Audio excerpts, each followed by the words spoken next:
দাঁড়ান, যাবেন না। আজকে একটা গল্প বলবো আপনাদের সামনে। বিসমিল্লাহির রহমানির রহিম। আমাদের সিনেমা হলগুলোতে যে সিনেমা দেখানো হয়, একটা সিনেমার একটা অংশ বিশেষ আমি আপনাদেরকে বলছি। সেটা ছিল এরকম যে বাবার একমাত্র সন্তান, সে নিজের বাবার যে সম্পদ, সে সম্পদের তোয়াক্কা না করে, ভালো মন্দ না দেখে দেদারসে দুই হাতে উজাড় করে সব কিছু বিলিয়ে দিত, আর বন্ধু বান্ধবদের নিয়ে উড়িয়ে চলতো। অর্থাৎ মোটামুটি অপচয় করতো, প্রচুর প্রচুর প্রচুর অপচয় করতো। বাবা বারবার বলতো, দেখো বাবা, একদিন তোমার সম্পদ শেষ হয়ে যাবে, তখন তুমি নিরুপায় হয়ে যাবে। শুনে নাই, বলতো এগুলো তো সবই আমার জন্যই করছো, এগুলো সবই আমার। এক সময় বাবার ধারণা হলো, এ ছেলে একদিন আমার সব শেষ করে দেবে, আর যেদিন শেষ হয়ে যাবে সেদিন সে উপলব্ধি করবে যে হায় আমি কি করলাম।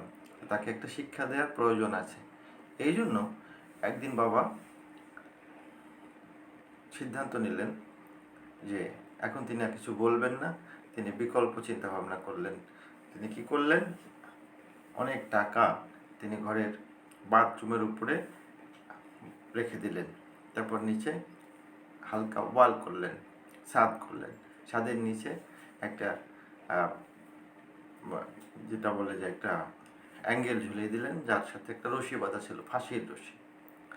আর বাথরুমের সামনে তিনি একটা বোর্ড লিখে দিলেন, যেদিন নিঃস্ব হয়ে লজ্জায় মুখ দেখাতে পারবে না, সেদিন আত্মহত্যা করো, এছাড়া তোমার হাতে আর কোনো পথ নেই। এরপরে বাবা নিরুদ্দেশ হয়ে গেলেন। ছেলে তার মনের মতো সব কিছু উজাড় করে উড়াতে যখন তার মিল কল কারখানা সব বন্ধ হয়ে গেল, তখন সে নিরুপায় হয়ে গেল।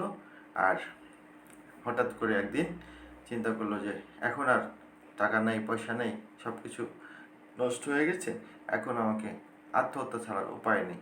তখন তিনি ঘরের দিকে গেলেন এবং ওই রুমের সামনে গিয়ে দেখলেন যে একটা বোর্ড লেখা আছে, তার বাবার লেখা। আর সেই বোর্ডে লেখা আছে, যখন মুখ দেখাতে পারবে না তখন আত্মহত্যা করো, এছাড়া তোমার হাতে আর কোনো উপায় নেই। তখন তিনি ভিতরে প্রবেশ করে দেখলেন ওখানে ফাঁসির দড়ি ঝুলানো আছে। তখন তিনি বললেন, বাবাকে স্মরণ করে, বাবা আমি সারা জীবন তোমার কথা শুনিনি, আজকে তোমার কথা মতোই আমাকে আত্মহত্যা করতে হচ্ছে, আমাকে ক্ষমা করে দিও বলে গলায় যখন ফাঁসির দড়ি ঝুলে পড়লো, তখন উপরে ওয়ালটা ভেঙে ঝুরঝুর করে লক্ষ লক্ষ কোটি কোটি টাকা তার উপরে পড়লো। আর তখন তার সম্বিত ফিরে আসলো, হায় এ তো আমার বাবার আমাকে শিক্ষা দেয়া। তো আমি আপনাদের সামনে একটা আঙুল দেখাচ্ছি উপরের দিকে ইশারা করে। এই আঙুলের ইশারার ভিতরে যে কি রয়েছে সেটা আপনাদের সামনে বিশ্লেষণ করলে অনেক কিছু বেরিয়ে আসবে। কারণ আজকে আমরা যে সমস্যার ভিতরে, যে ক্রান্তিকাল অতিক্রম করতেছি, তার সমস্ত সমাধান তার ওই ইশারার ভিতরে তিনি রেখে দিয়ে গেছেন। কিন্তু আমরা তাকে স্মরণ করছি না, আমরা তাকে ভালোবাসতে পারছি না, আমরা তার থেকে দূরে সরে যাচ্ছি।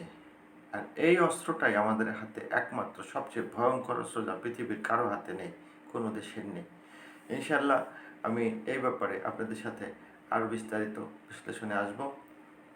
সে পর্যন্ত ভালো থাকবেন, দেশকে ভালোবাসবেন, দেশের মানুষকে ভালোবাসবেন। আল্লাহ হাফেজ।